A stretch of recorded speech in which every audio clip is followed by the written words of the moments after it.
अस्सलाम वालेकुम नाज़रीन, टैलेंट न्यूज़ के साथ मैं हूं आपका मेज़बान उमर इम्तियाज़। नाज़रीन, आज मैं आपके सामने एक ऐसी मोटिवेशनल स्टोरी लेकर आया हूं जिसे सुनकर आप आशाशकार उठेंगे। नाम है एनी शम्स और गुज़श्ता 25 साल से यहां नीले गुंबद चौक के अंदर खिलौने बेच रही हैं और ख्वाजा सरा हैं और उन तमाम ख्वाजा सराओं के लिए रोल मॉडल हैं जो भीख मांगते हैं, लोगों से मांगते हैं और मांग के अपना गुजर बसर करते हैं। एनी कहती हैं कि मुझे उन लोगों से नफ़रत है जो लोग अपनी मदद आपके तहत कोई काम नहीं करते, लोगों के सामने हाथ फैला देते हैं, भीख मांगते हैं। तुम्हें अल्लाह ने हाथ दिए हैं, पाँव दिए हैं, घर से बाहर निकलो, काम करो, इज्जत की रोज़ी कमाओ।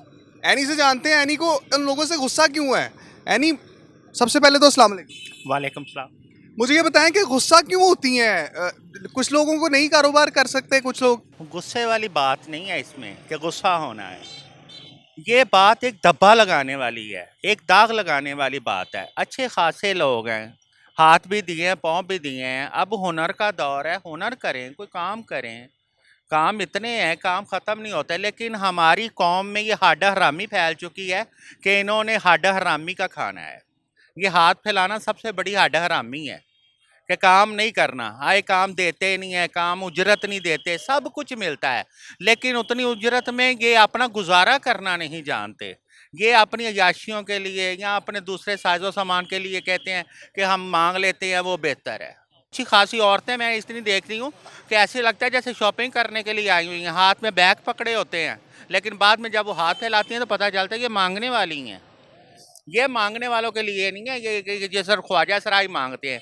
आप ख्वाजा सरा मांग कहाँ रहे हैं? ख्वाजा सरा तो घरों में मसरूर होकर लगे। ये जो बाहर फिर रहे हैं ये सारे बहरूपिये हैं। ये बहरूपिये हैं, ये ख्वाजा सरा नहीं है। इन्होंने सिर्फ ख्वाजा सरा का रूप धार के ख्वाजा सराओं को बदनाम कर रहे हैं। एनी, मुझे ये बताएं कि कारोबार का आगाज़ कैसे किया था और किस तरह से, क्या सोच के कारोबार का आगाज़ करना शुरू किया था, क्या सोच आई थी ज़हन के अंदर। पहले हम टेलरिंग का काम करते थे। टेलरिंग का काम करते थे तो उससे ना मुझे बीमारी हो गई तो बैठ के काम नहीं कर सकते थे, क्योंकि वो गर्मी हो जाती थी, यरकान हो जाता था। तो उस वजह से ना मैंने टेलरिंग का काम छोड़ दिया। फिर मैंने स्टॉल लगा लिया। स्टॉल लगाया जब मैंने 17 साल सिगरेट बेचे हैं। 17 साल मैंने सिगरेट बेचे हैं। बस 2000-3000 से मैंने काम शुरू किया था। अच्छा, आज सिगरेट सिगरेट क्यों छोड़े, ये क्या स्टोरी है। वो स्टोरी ये थी कि मेरे सांस खराब हो जाता था धुएं से। धुएं सांस खराब हो जाता था तो ज़ाहिर है पास खड़े होकर भी सिगरेट बेचते थे। अगर किसी से कह देते तो वो कहते सिगरेट बेचना छोड़ दो। मैं कही ये तो मशवरा अच्छा ही है, फिर मैंने छोड़ ही दिए। फिर ये कारोबार किस तरह से शुरू किया, क्या ये बस सोचा थोड़े कि थोड़े खिलौने खिलौने ला बेचूंगी। के फिर थोड़े थोड़े से आगाज से, ये भी थोड़े से आगाज किया था, एकदम तो ये भी नहीं किया था। थोड़े से किया था, थोड़ा ला के लगा दिया। धीरे धीरे खुदा ने तरक्की देता गया, बढ़ता गया। एनी, मुझे ये बताइए कि कारोबार करने का ही ख्याल क्यों आया जहन में। आप भी तो दूसरे ख्वाजा सराओं की तरह जो है वो बाहर निकल सकती थी और एक आसान रास्ता था। जैसे आप कहती हैं कि नाच गाना कर लेती, भीख मांग लेती और सहल रास्ता था ना कमाए का। तो कारोबार करने का खुद एतमादी कहाँ से आई इतनी। खुद एतमादी आती ही नहीं है। खुद एतमादी पैदा करनी, जब ये भीख मांगने निकलते हैं तो क्या खुद एतमादी नहीं होती? और तब इन्हें कोई नहीं छेड़ता। मैंने सब कुछ करके छोड़ा हुआ है। ये नहीं कहती कि मैं आप पैदाइशी। भी करती थी। नहीं, मैं मांगती नहीं थी। सिर्फ मैं प्रोग्राम वगैरह करती रही हूँ, मैं महफ़िलों में नाचती नूचती रही हूँ। लेकिन जब मैंने देखा कि ये काम जो है ये सब झूठ की बिना पर है। महफ़िलों में नाचना कोई बुरी बात नहीं था, ज़ाहिर है अंग अंग तोड़ के पैसा मिलता था। लेकिन ये बात थी कि जब ये अय्याशी का दौर आ गया है, ठीक है ना, अब लोग डांस को नहीं देखते। मुझे ये बताएं कि कारोबार जब आप करती हैं तो यहाँ पे बाजार के अंदर लोग तंग करते हैं, ताने कसते हैं, आवाज़ें देते हैं। बिल्कुल नहीं, मैं लोगों को तंग कर फिर आगे सकता। रखा ये हुआ। ख्वाजा सरा की सबसे बड़ी झूठ बोलने की आदत है कि मुझे तंग करते हैं। एक गोशत नंगा रखोगे तो इल्लें तो आएंगी ना। तो फिर आप खुद समझदार हैं। ऐसे ही है कि ख्वाजा सरा कहते हैं कि हमें तंग करते हैं, तंग करते हैं। आए मेरे साथ ये यहाँ पे लग कारोबार करें, कोई तंग करेगा तो मैं हाजिर हूँ। मतलब कि एनी एनी कहने का मकसद ये है कि आपके अपने अंदर पावर होनी चाहिए। अगर आप खुद चाहेंगे तो कोई वो तो आपको तंग पावर है, तो करेगा। भीख मांगने निकलते हैं तो पावर है ना। बस ये होता है कि ये आसानी से 10 10 20 50 ले लेते हैं। भीख मंगों की ये आदत है कि आराम से 10 20 50 ले लिया। अल्लाह तेरा भला करे, अल्लाह तेरी माँ को हज कराए। वो कहता पता नहीं कितनी दुआएं दे रही है, सब दुआएं लग जानी। ओए अपने अंदर से दुआ करो। अच्छा, ख्वाजा सरा की दुआ के बारे में कहा जाता है, दुआ भी बड़ी लगती है और बद्दुआ भी बड़ी लगती ओ है, लोग बाबा डरते हैं नहीं, कहीं, ऐसा कुछ है। ओ बाबा नहीं, ओ नहीं, कोई दुआ नहीं लगती, कोई बद्दुआ नहीं लगती। दुआ अल्लाह के करम से सुनी जाती है, बद्दुआ अपने नसीब से सुनी जाती है। हम बुरा कर्म करेंगे तो बद्दुआ है, अच्छा कर्म करेंगे तो दुआ है। ये ख्वाजा सरा की दुआ लगनी है, ये ख्वाजा सरा की ये होना है, वो होना है। होना अपने कर्म से है। सिर्फ बातें तेरे बनी हुई अंदर की आवाज़ है ना, तो वो खुदा सुनेगा। अगर ये ख्वाजा सरा के दुआओं से सुनता तो फिर सारे ख्वाजा सराय बन जाएं, तो हमारे मुल्क को दुआओं से चला लें।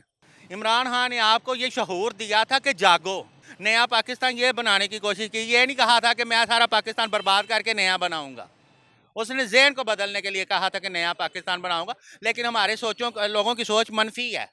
अच्छा, क्या हालात बदले हैं? मुल्क के कारोबार के हालात बदले हैं कुछ जो? कारोबार के हालात कैसे बदल सकते हैं मेरी जान?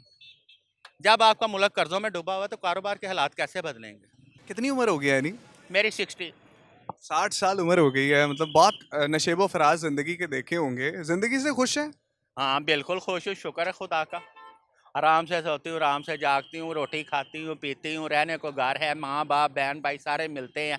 वो लहदा बात है, माँ बाप आप ऊपर चले गए। घर वाले सपोर्ट करते हैं आपके इस कॉज में? आप काम कर रही हैं और इस तरह से? नहीं नहीं नहीं नहीं, घर वाले सपोर्ट क्या करना है? क्या घर वालों को बुला के क्या करूँगा? संभाल जाएंगे? सपोर्ट सारी खुद ही करती हूँ। और ऐसे घर वालों से मिलती जुलती हूँ, आ जाते हैं। वालिदैन जो है वो आपके फौत हो गए हैं, और भाई बहन भाभियाँ वगैरह ये सब सपोर्ट करती हैं आपको? कुछ भी नहीं, अपना पकाती हूँ, अपना खाती हूँ। भाभियाँ कहती हैं अल्लाह करके मर जाए। मतलब कि दुख तो होता ना इस बात से? मुझे क्यों दुख होना? सबने मरना, मैंने कोई अकेले मरना है? वो लहदा बात है, भाभियाँ कहती रहती है तो मैंने मर जाना है। जिस दिन मैंने मरना है उस दिन ही मरना है। आप तो इतना कमाती हैं, कमा के घर भी देती हैं, तो फिर भी? यार ये भाभी नाम का लफ्ज़ ही ऐसा है मेरी जान। ये भाभी नाम का लफ्ज़ ही ऐसा है, पता नहीं इस नाम को चिढ़ होती है ससुराल वालों से। यानी से जेलस? जो ससुराल वालों से चिढ़ होती है, अपने चाहे नकम्मे भी होना, कि नहीं मेरे अपने नहीं। अच्छा, मुझे ये बताएं कि किसी चीज़ का दुख जिंदगी के अंदर ऐसा हो कि अभी तक भुला ना पा रही हो? जिंदगी का दुख जो अभी तक बुला ना पाए?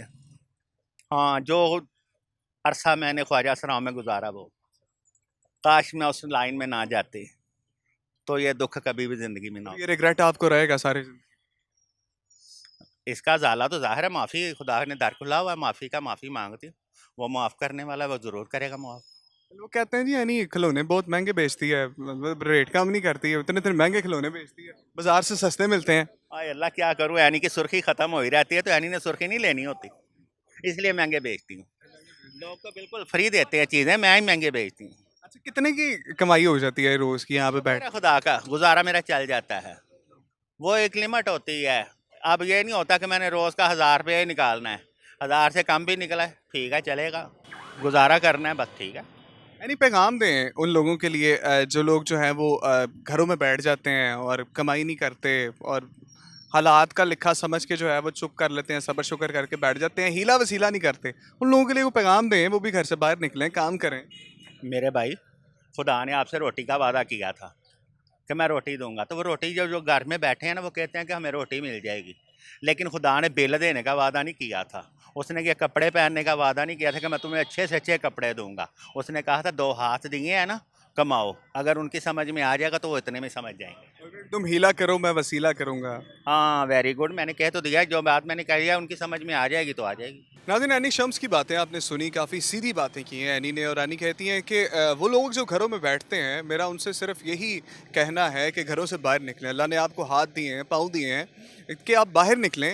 हीला करेंगे तो अल्लाह वसीला बनाएगा। अल्लाह ने जो है वो वादा किया है आपको रिस्क देने का, लेकिन आप खुद भी तो कुछ करें, घर से बाहर निकलें, काम करें, काम करके मेहनत करें, मेहनत करके पैसे कमाएं, कमा के अपने घर वालों को खिलाएं, अपने बच्चों को खिलाएं। उनको घर में कितनी मुश्किलात है। उसने कहा मेरी भाभियाँ मुझे जो है वो तंग करती हैं, मेरी भाभियाँ मुझे जीने नहीं देती, कहती हैं मर जाए, लेकिन फिर भी जो है वो कमाती हैं और घर वालों के लिए कमाती हैं। एनी सोर्स ऑफ मोटिवेशन है उन तमाम लोगों के लिए जो घरों में रहते हैं, काम नहीं करते।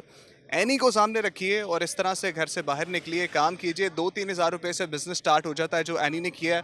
आपसे भी मेरी गुजारिश है कि घरों से बाहर निकलिए और काम कीजिए और अपने मुल्क का नाम रोशन कीजिए, पाकिस्तान का नाम रोशन कीजिए, जिस तरह एनी शम्स पाकिस्तान का नाम रोशन कर रही हैं, पॉजिटिव इमेज पाकिस्तान का लेकर आगे बढ़ रही हैं। मुझे इजाज़त दीजिए, कुछ नई मोटिवेशनल स्टोरीज़ लेकर आपकी खिदमत में हाजिर होंगे। अल्लाह ने